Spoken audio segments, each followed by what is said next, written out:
శివాయ గురవే నమః. శ్రీమాత్రే నమః. దీపావళి అంటేనే పిల్లల నుండి పెద్దల వరకు ఎంతో సంతోషం, సంబరం, సందడి, ఆనందాన్ని మోసుకొని వస్తుంది. అన్ని అమావాస్యలు భయాలు, చీకట్లను తీసుకొస్తే ఈ అమావాస్య సంతోషాలను, వెలుగులను తీసుకొచ్చే దీపావళిలా మారడానికి కారణం మహాలక్ష్మి కళలు విశేషంగా ప్రసరించే కాళరాత్రి కావటమే. ఈరోజు చేసే సామాన్య లక్ష్మీ పూజలే విశేష ఫలితాన్ని ఇస్తాయి. ఇంకా సిద్ధరహస్యమైన లక్ష్మీ సాధనలు చేస్తే ప్రత్యక్ష లక్ష్మీ కటాక్షం, అనుగ్రహం విశేషంగా లభిస్తాయి. చాలామందికి సందేహం, దీపావళి 12వ తారీఖా, ఈసారి 13వ తారీఖా అని. సూర్యాస్తమయానికి అమావాస్య ఉన్నదే దీపావళి. ఎందుకంటే లక్ష్మీ పూజ చాలా ప్రధానం ఈ దీపావళికి. ప్రదోష వేళ, రాత్రిపూట చేసే లక్ష్మీ సాధనలు అత్యంత విశేషమైన ఫలితాన్ని ఇస్తాయి. ముందుగా దీపావళి నాటి రాత్రి ప్రదోష వేళలో, అంటే సాయంత్రం 5:30 నుండి రాత్రి 7:30 లోపు చేసే లక్ష్మీప్రదమైన సాధన గురించి తెలుసుకుందాం. దక్షిణావృత శంఖం గురించి ఇదివరకే ఒక వీడియో చేశాను. ఆ వీడియోలో చెప్పిన సిద్ధశక్తి కలిగిన స్తోత్రాన్ని మిగిలిన రోజుల్లో చదవకుండా ఉన్న దీపావళి రోజు మటుకు తప్పకుండా చదవాలి. కనీసం 27 సార్లు లేదా 54, 108 సార్లు మీ శక్తిని బట్టి దక్షిణావృత శంఖం ముందు చదివితే లక్ష్మీదేవి మీ ఇంట్లోకి రావటమే కాదు, స్థిరంగా ఉంటుంది కూడా. దక్షిణావృత శంఖం ద్వారా విశేష ధనప్రాప్తితో పాటు అదృష్టాన్ని, భోగ భాగ్యాలను ప్రసాదించి భాగ్యలక్ష్మి అనుగ్రహం మీ కుటుంబంపై ఉండడానికి ఇప్పుడు చెప్పే రహస్య సిద్ధ దక్షిణావృత శంఖ సాధన చేయండి. ప్రదోష వేళలో స్నానం చేసి శుభ్రమైన వస్త్రాలు ధరించి పశ్చిమముఖంగా కూర్చొని మీ ఎదురుగా వెండి లేదా ఇత్తడి ప్లేట్లో కుంకుమతోటి అష్టదళ పద్మం గీయండి. ఆవు పాలు, ఆవు పెరుగు, ఆవు నేతితోటి శంఖాన్ని అభిషేకించి గంగాజలం లేదా శుద్ధ జలంతో స్నానం చేయించి శుభ్రంగా తుడిచి అష్టదళ పద్మం మధ్యలో దక్షిణావృత శంఖాన్ని ఉంచండి. అక్షతలు, పూలు వేసి శంఖంలో శుద్ధ జలం పోసి గంధం, కుంకుమ పెట్టి ధూపం, దీపం చూపించండి. ఇంట్లో చేసిన ఏదైనా స్వీటు లేదా బెల్లం ముక్కని నైవేద్యంగా పెట్టండి. తామర పూసల మాలతోటి ఇప్పుడు చెప్పబోయే సిద్ధ రహస్య మంత్రాన్ని 11 మాలలు జపించండి. మంత్రం ఉపదేశిస్తున్నాను, వెన్ను నిఠారుగా ఉంచండి. నాతో పాటు 3 సార్లు ఉచ్చరించండి. ఉచ్చరించడం అంటే బయటకు పలకండి. మీలో మీరు గొనుక్కోవడం, మనసులో అనుకోవడం కాదు. స్పష్టంగా బయటకు పలకండి. మీరు జపించుకునే సమయంలో కావాలంటే మనసులో జపించుకోండి. ఓం హ్రీం శ్రీం క్లీం బ్లూం దక్షిణముఖాయ శంఖనిధయే సముద్ర ప్రభావాయ శంఖాయ నమః. ఓం హ్రీం శ్రీం క్లీం బ్లూం దక్షిణముఖాయ శంఖనిధయే సముద్ర ప్రభావాయ శంఖాయ నమః. ఓం హ్రీం శ్రీం క్లీం బ్లూం దక్షిణముఖాయ శంఖనిధయే సముద్ర ప్రభావాయ శంఖాయ నమః. ఇది కేవలం ఒక్కరోజు సాధన మాత్రమే. తర్వాత రోజు శంఖాన్ని పూజా మందిరంలో యథాస్థానంలో పెట్టుకొని ధూప దీపాలు చూపించి శంఖులోని నీటిని తలపైన జల్లుకోండి. ఇంకా జీవితంలో మీకు ఆర్థికపరమైన బాధలే ఉండవు. ధనలక్ష్మి, భాగ్యలక్ష్మి ఇక మీ వెంటే ఉంటుంది. ఇప్పుడు మరొక సాధన తెలుసుకుందాం. దక్షిణావృత శంఖం లేనివారు, అష్టదరిద్రాలతో బాధపడేవారికి, భూ వివాదాలతో సతమతమయ్యేవారికి, ఇల్లు కట్టుకోవాలి అనుకునేవారికి గృహయోగాన్ని కల్పించే, దరిద్రాన్ని శాశ్వతంగా తొలగించే, జీవితంలో ఇక ధనానికి ఇబ్బంది లేకుండా చేసే శక్తివంతమైన లక్ష్మీ కుబేర మంత్ర యంత్ర సాధన తెలియజేస్తాను. మంత్రం ఓకే, మళ్ళీ యంత్రం ఏమిటి స్వామి, ఇప్పటికిప్పుడు యంత్రం అంటే ఎలా అనుకోకండి. నేను చెప్పేవి అత్యంత సులభమైనవి, సరళమైనవి అని తెలుసు కదా, మరెందుకు కంగారు? ఇదిగోండి, ఇక్కడ చూపిస్తున్న కుబేర తాంత్రిక యంత్రాన్ని దానిమ్మ పుల్లతోటి అష్టగంధంతో 2x2 ఇంచుల సైజులో భోజపత్రం పైన గీయండి. మీ దగ్గరలోని పూజా సామాన్ షాపులో భోజపత్రాలు లేకుంటే 2x2 ఇంచు సైజు తెల్లని పేపర్ ముక్క మీద ఎర్ర స్కెచ్ తోటి యంత్రాన్ని గీయండి. 4 వైపులా ఆ పేపర్కి కాస్త గంధం కుంకుమ అలంకరించండి. అంతే, యంత్రం సిద్ధం.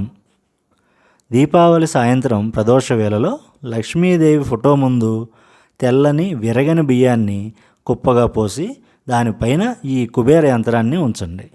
స్వచ్ఛమైన నువ్వుల నూనెతోటి దీపారాధన చేయండి.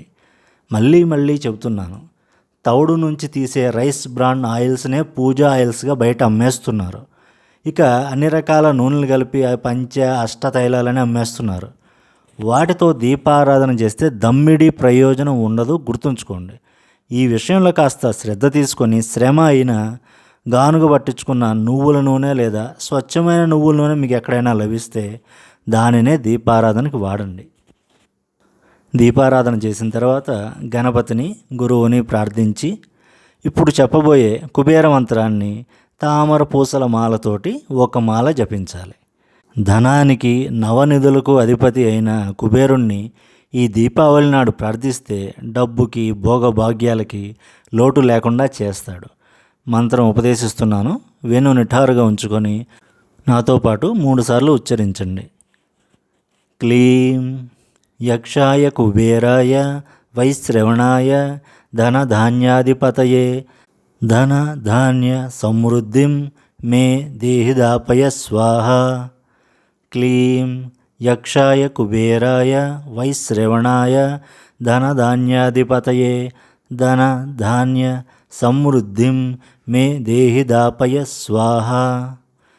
క్లీం యక్షాయ కుబేరాయ వైశ్రవణాయ ధనధాన్యాధిపతయే ధనధాన్య సమృద్ధిం మే దేహిదాపయ స్వాహ.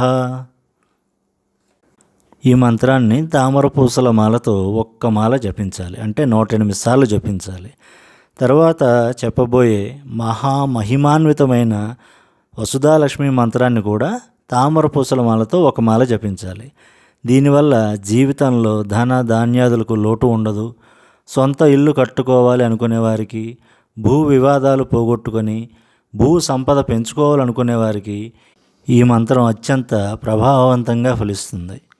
మంత్రం ఉపదేశిస్తున్నాను, వెన్ను నిఠారుగా ఉంచండి. నాతో పాటు 3 సార్లు ఉచ్చరించండి. ఓం గ్లౌం శ్రీం అన్నం మహ్యాన్నం దేహి అన్నాధిపతయే మమాన్నం ప్రదాపయ స్వాహ. శ్రీం గ్లౌం ఓం.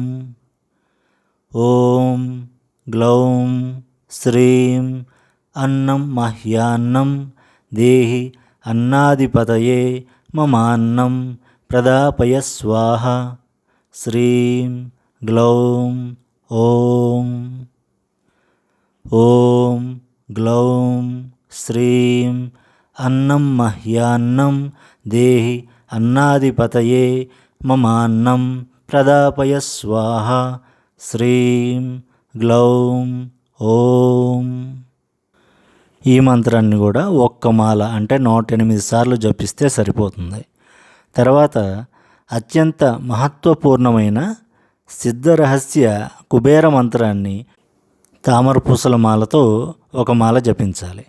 అతి శీఘ్రంగా ఆర్థికంగా పైకి ఎదగడానికి ఇది తిరుగులేని మంత్రం. మంత్రం ఉపదేశిస్తున్నాను, వెన్ను నిఠారుగా ఉంచండి. నాతో పాటు 3 సార్లు ఉచ్చరించండి.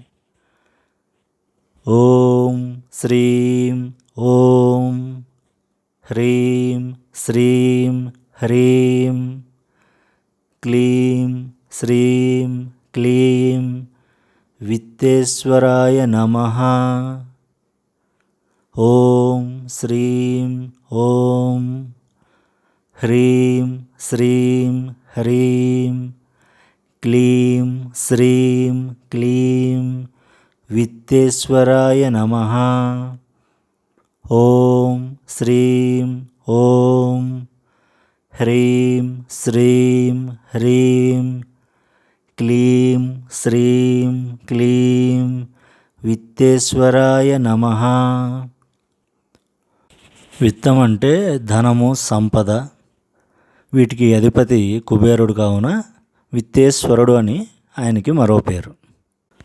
సిద్ధమంత్రం మరియు మన శ్రీమాత ఛానల్ సబ్స్క్రైబర్స్ కోసం మాత్రమే సంకల్పం చెప్పుకొని అత్యంత శీఘ్రంగా ఫలించే శక్తివంతమైన ఈ 3 మంత్రాల జపఫలాన్ని ధారపోస్తూ మంత్రాన్ని మీకు ఉపదేశించాను. చేసుకున్న వారికి చేసుకున్నంత మహాదేవ. కేవలం దీపావళి రోజే ఈ 3 మంత్రాలని ఒక్కొక్క మాల జపించుకోవచ్చు. లేదా సాధనలా చేయాలి అనుకునేవారు ఈ 3 మంత్రాలని కేవలం ఒక్కొక్క మాల చొప్పున కేవలం 11 రోజులు జపిస్తే సరిపోతుంది. ఎక్కువ మాలలు అంటే ఒక్కో మంత్రం 3 లేదా 5, 11 మాలలు చేసుకున్నామంటే మరీ మంచిది.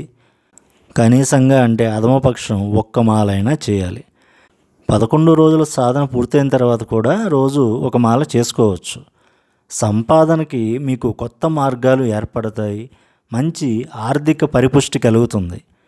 11 రోజుల తర్వాత ఆ కుబేర యంత్రాన్ని మీ పూజా మందిరంలో కానీ, బీరువాలో డబ్బు ఉంచే ప్రదేశంలో కానీ, వ్యాపార సంస్థ అయితే మీ క్యాష్ కౌంటర్లో పెట్టుకోండి. ఇప్పుడు అత్యంత రహస్యమైన మహానిశిత కాలంలో చేసే లక్ష్మీ సాధన గురించి తెలుసుకుందాం. ప్రదోష కాలంలో చేసే లక్ష్మీ పూజ అంటే తెలుసు. ఈ అర్ధరాత్రి మహానిశిత కాలంలో చేసే లక్ష్మీ పూజ గురించి మన తెలుగువారికి 100కి 99 మందికి తెలియదు, సాధకులైతే తప్ప. ఉత్తరాదిన గురువులను పూజించే సాంప్రదాయం ఎక్కువ కాబట్టి, గురువులను దైవ సమానంగా భావించి వారు చెప్పింది వేదంగా పాటించే సాధకులు ఎక్కువ కాబట్టి, ఉత్తరాది సాధకులకు ఈ మహా నిశ్చితకాల సాధనల గురించి అవగాహన ఉంది. గురువులను, ఉపాసనా పరులను, శాక్తేయ దేవతలను దెయ్యాలని చెప్తూ తిట్టే దిక్కుమాలిన యూట్యూబర్స్ ఉత్తరాదిలో లేరు. అలాంటి దిక్కుమాలిన వీడియోస్ని చూస్తూ, లైక్ చేస్తూ, సబ్స్క్రైబ్ చేసుకుని ఆ విషయాన్ని 10 మందికి షేర్ చేసే జనాలు కూడా అక్కడ లేరు. కాబట్టి ఈ మహానిశా సమయ రహస్యం ఉత్తరాది సాధకులకు తెలుసు. మహాలక్ష్మీదేవి యొక్క సంపూర్ణ కళలు భూమిపై ప్రసరించే సమయం ఈ దీపావళి అమావాస్య అర్ధరాత్రి నాడే. ఈ సంవత్సరం మహానిశిత సమయం రాత్రి 11:42 నుండి 12:20 వరకు ఉంది. ఈ సమయాన్ని నిద్రపోకుండా సాధనకి వినియోగించే వాళ్ళల్లో అతి కొద్ది తెలుగువారిలో కేవలం మన సిద్ధమంత్రం ఛానల్ సభ్యులు మాత్రమే ఎక్కువ సంఖ్యలో ఉంటారు అనడంలో అతిశయోక్తి లేదు. టపాకాయలు జాగ్రత్తగా కాల్చుకున్నాక శుభ్రంగా స్నానం చేసి, శుభ్రమైన వస్త్రాలు ధరించి, తూర్పు దిశ చూసేలా కూర్చుని మీ పూజా మందిరంలోని లక్ష్మీదేవి ముందు తెల్లని విరగని బియ్యాన్ని కుప్పగా పోసి కనకదార యంత్రాన్ని ఆ కుప్పపైన ఉంచండి. మన ఛానల్ సభ్యులు ఇదివరకు కనకదార సాధన చేసిన యంత్రాన్ని వినియోగించుకోవచ్చు. లేకుంటే డిస్క్రిప్షన్లో యంత్రం లింక్ ఇస్తున్నాను. చిన్న సైజులోనే కలర్ ప్రింట్ తీసుకొని పూజలో అదే వినియోగించండి.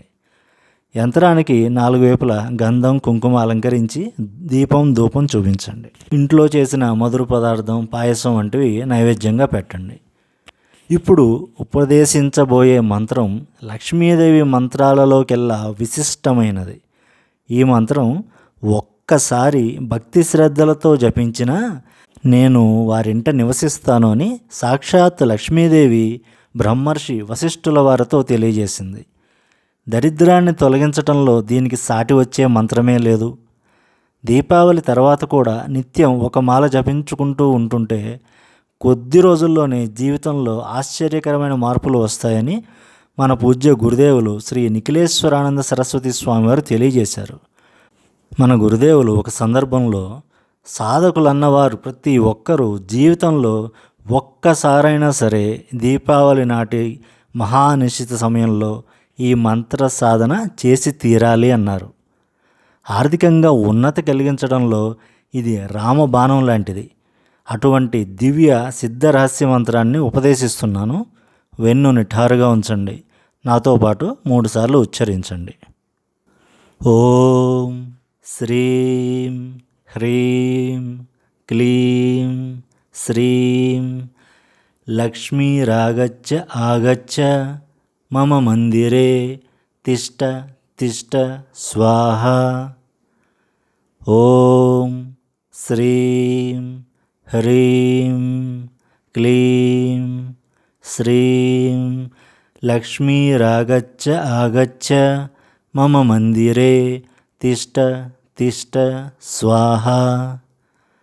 ఓం శ్రీం హ్రీం క్లీం శ్రీం లక్ష్మీరాగచ్చ ఆగచ్చ మమ మందిరే తిష్ట తిష్ట స్వాహ.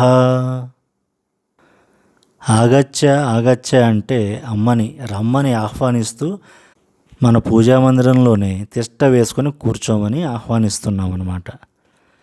రాత్రి 11:42 ముహూర్తం ప్రారంభమవుతున్నా మనం ఉండే ప్రాంత భేదాలను బట్టి కొంచెం ముందుగా ప్రారంభించుకుంటే మంచిది. అంటే రాత్రి 11:30 జపాన్ని ప్రారంభించి 12:30 వరకు ఆగకుండా తామర పూసల మాలతో ఎన్ని మాలలు అయితే అన్ని మాలలు జపించండి. తర్వాత రోజు నుంచి రోజుకి ఒక మాల ఉదయం లేదా సాయంత్రం కానీ నిత్యం ఒకే సమయంలో జపిస్తూ ఉండండి. కనీసం 11 రోజులు చేయండి. ఆ తర్వాత కూడా రోజూ చేస్తూ ఉంటే చాలా మంచిది. లక్ష్మి అనుగ్రహిస్తానంటే 11 రోజులు చాలులే అనుకునేవారు ఉండరు కదా. 11 రోజులతో ఆపేసేవారు కనకదార యంత్రాన్ని పూజా మందిరంలోనే ఉంచి నిత్యం ధూపం దీపం చూపిస్తూ ఉంటే చాలు. ఇప్పుడు దాకా చెప్పిన దీపావళి మంత్ర సాధనలకి ఒకటే నియమం. దీపావళి ఒక్కరోజు మాత్రమే సాత్వికాహారం బ్రహ్మచర్యం పాటించండి. మద్యం మాంసం పొగాకు ఉత్పత్తులకి దూరంగా ఉండాలి. తర్వాత రోజు నుంచి ఎటువంటి నియమాలు లేవు. స్త్రీమూర్తులకు ఈ 11 రోజుల మధ్యలో అడ్డు వస్తే ఆ 5 రోజులు వదిలి మిగిలిన రోజుల్లో కంటిన్యూ చేయవచ్చు. దీపావళి రోజే అడ్డు వస్తే దయచేసి సాధనలు చేయకండి. మానసికంగా అమ్మకి నమస్కరించుకోండి చాలు, అమ్మ అనుగ్రహిస్తుంది. ఈ వీడియోలో చెప్పిన అన్ని మంత్ర సాధనలకి ముందు గణపతి ప్రార్థన గురువు ప్రార్థన తప్పనిసరి. అంటే శుక్లాంబరధరం చెప్పుకొని ఓం గం గణపతే నమః కనీసం 21 సార్లు చదువుకొని సిద్ధగురు మంత్రం ఒక మాల అంటే 108 సార్లు జపించండి. లేదా శివాయ గురవే నమః అన్న మంత్రాన్ని 108 సార్లు జపించండి. భక్తి శ్రద్ధ విశ్వాసాలతోటి ఈ దీపావళి మంత్ర సాధనలను ఎవరైతే చిత్తశుద్ధితో చేస్తారో తప్పకుండా వారికి ఈ మంత్ర సాధనలు ఫలించి లక్ష్మీ కటాక్షం సంపూర్ణంగా వారిపై వారి కుటుంబంపై ఉంటుంది. శుభమస్తు. శంభవే గురవే నమః. శ్రీమాత్రే నమః. స్వస్తి.